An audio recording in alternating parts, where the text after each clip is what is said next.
सुनते हैं स्टार्टअप में आगे क्या हुआ। अचानक से नेहा का नाम सुनकर उसको अच्छा लगा, लेकिन बाद में वो सोचने लगा कि ऐप के आइडिया तो काफी हद तक मेरा था, जो उसने नेहा से डिस्कस किया था, और आज नेहा भी उसी पे काम कर रही है।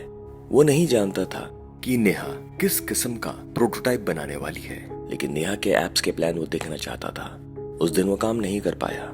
कॉलेज में नेहा के साथ बिताया वो समय उसे याद आने लगा।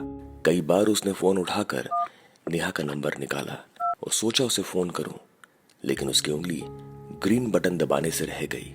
उसके मन में कई सवाल थे। वो सोच रहा था शायद नेहा को भी मालूम होगा कि यहाँ पर मैं उसी आइडिया पे काम कर रहा हूँ, लेकिन इस इंक्यूबेटर को रन करने वाली टीम ने इन दोनों से आगे सोच रखा था, क्योंकि अगले ही दिन नेहा बेंगलुरु में थी और रवि को नहीं मालूम था उसका सामना नेहा से होने वाला है। सुबह नेहा बोर्ड रूम में वेट कर रही थी।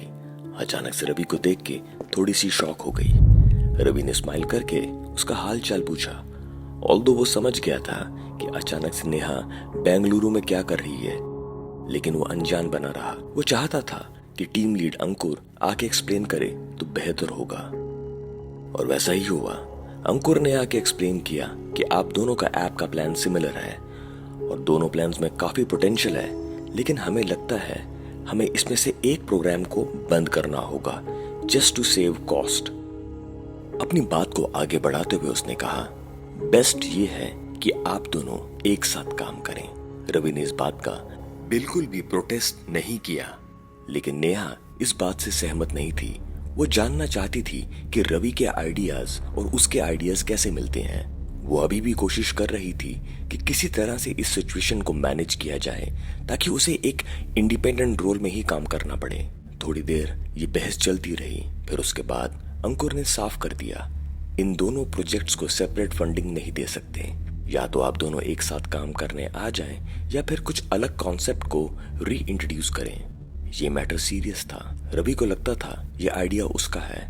उसी तरह नेहा इस बात पे अड़ी थी कि ये आइडिया उसका है।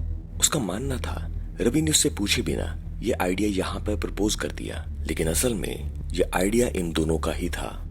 टीम लीडर अंकुर नहीं जानता था रवि और नेहा कॉलेज से दोस्त हैं। उसने नेहा और रवि को एक दिन का टाइम दिया और बोला, आप दोनों साथ में बैठ के इसे वर्कआउट कर लें। उस दिन इन दोनों को बहुत कुछ कहना और बहुत कुछ सुनना बाकी था।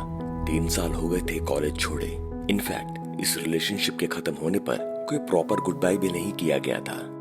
खैर, एक दिन का समय, एक ठंडा सा बोर्ड रूम, 2 लैपटॉप, वही नेहा और वही रवि फिर से वापस कैंटीन, लाइब्रेरी, हॉस्टल के बाहर जैसे बैठा करते थे, वैसे ही किस्मत इन्हें आज उस बोर्ड रूम में ले आई।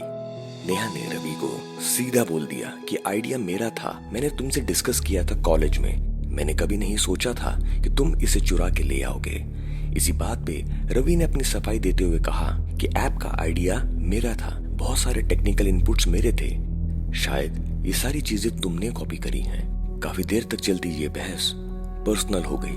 बहुत कुछ बोला गया उस दिन उस बोर्ड रूम में, और फिर दोपहर के 2 बज चुके थे, लंच टाइम हो गया था, लेकिन इन दोनों की बहस खत्म नहीं हो रही थी।